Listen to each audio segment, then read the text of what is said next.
أنا مستعد لكل الشباب أن أقف معهم وأعتذروا، لأنهم أعلم أنهم يعيشون حالة الثورة. هذا أمامي الأخوون الشعبي والشهداء الكل يعرفني في الساحة، وعلى كل هذا ما غابني في الحقيقة. سؤال أخير، الشباب التونسي أؤكد لك كانوا يتمنون لا لم تكن كذبة.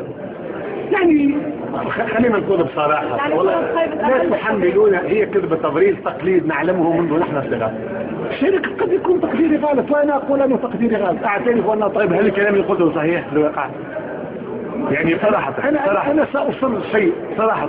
هل الكلام هو كان سيناريو، ولكن صراحة وأقولها وأتحمل مسؤوليتي، كان الكلام الذي قلته عن التجمع الذي أعتبره، وليس أقول لا، أنا قلته أخمس وأنتم وأعتل وأقدر حزب عرفه التاريخ، خرجت من قلبي، ولكن في إطار ذلك السيناريو. فأعتذر للشباب إن كنت أخطأت في تورية.